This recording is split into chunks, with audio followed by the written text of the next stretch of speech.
There's no feeling more intense than starting over. If you deleted your homework the day before it was due, as I have, or if you left your wallet at home and you have to go back after spending an hour in the commute.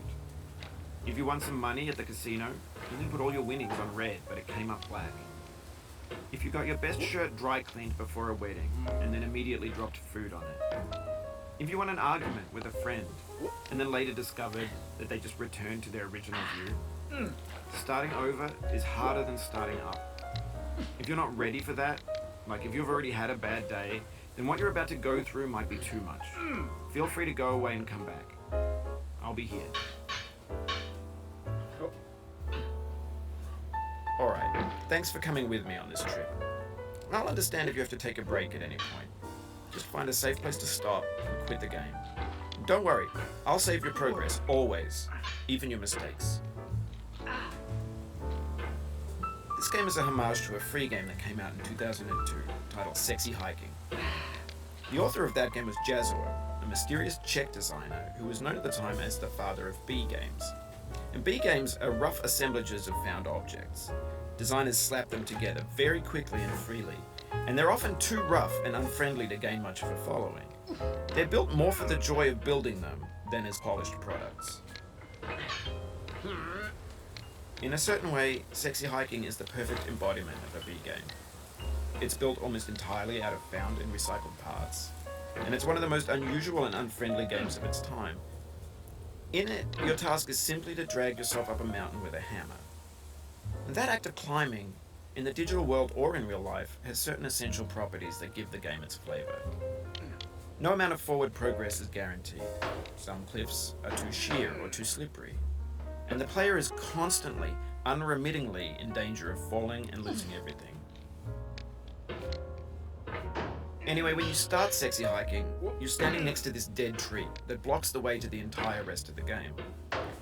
It might take you an hour to get over that tree. A lot of people never got past it. You prod and you poke at it, exploring the limits of your reach and your strength, trying to find a way up and over. And there's a sense of truth in that lack of compromise. Most obstacles in video game worlds are fake. You can be completely confident in your ability to get through them once you have the correct method or the correct equipment or just by spending enough time. In that sense, every pixelated obstacle in Sexy Hiking is real. The obstacles in Sexy Hiking are unyielding, and that makes the game uniquely frustrating. But I'm not sure Jazuo intended to make a frustrating game. The frustration is just essential to the act of climbing, and it's authentic to the process of building a game about climbing. A funny thing happened to me as I was building this mountain. I'd have an idea for a new obstacle, and I'd build it, test it, and it would usually turn out to be unreasonably hard. But I couldn't bring myself to make it easier. It already felt like my inability to get past a new obstacle was my fault as a player rather than as a builder. Imaginary mountains build themselves from our efforts to climb them, and it's our repeated attempts to reach the summit that turns those mountains into something real. When you're building a video game world, you're building with ideas, and that can be like working with quickset cement. You mold your ideas into a certain shape that can be played with, and in the process of playing with them, they begin to harden and set until they're immutable, like rock. And at that point, you can't change the world. Not without breaking it into pieces and starting fresh with new ideas.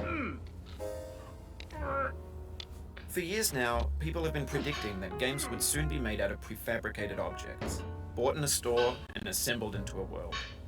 And for the most part, that hasn't happened, because the objects in the stores are trash.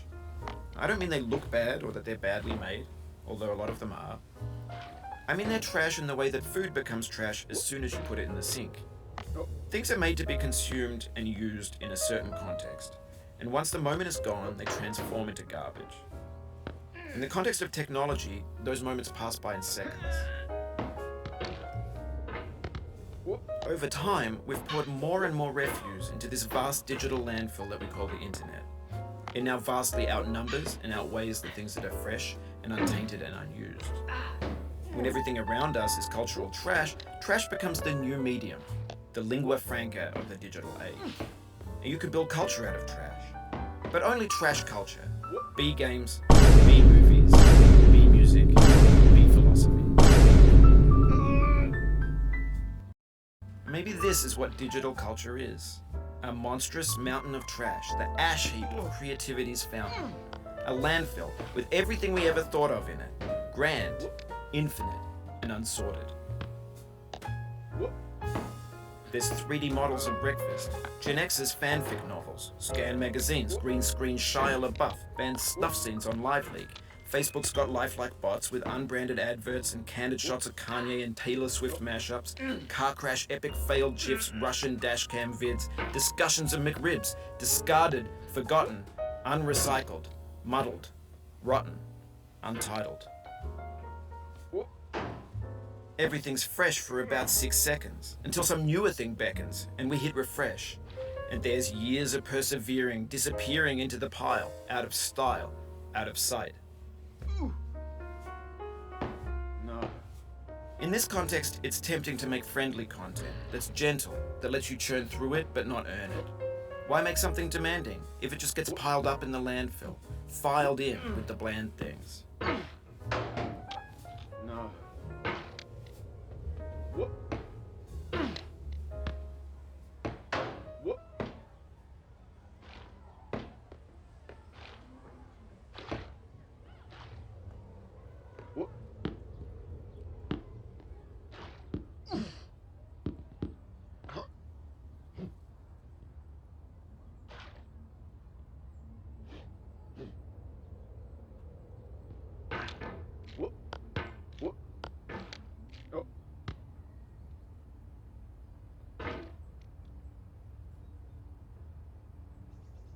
When games were new, they wanted a lot from you.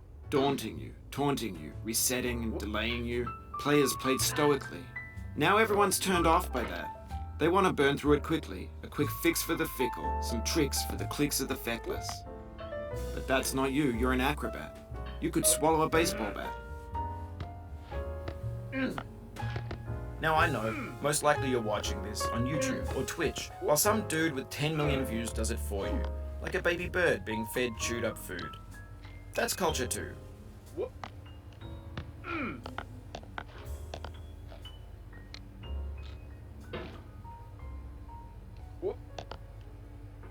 But on the off chance that you're playing this, what I'm saying is, trash is disposable, but maybe it doesn't have to be approachable. What's the feeling like? Are you stressed? I guess you don't hate it if you got this far. Feeling frustrated? It's underrated.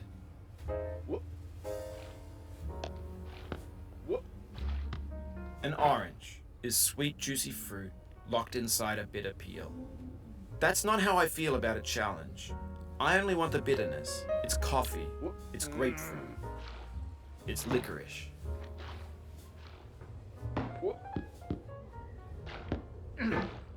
Oh, you just lost a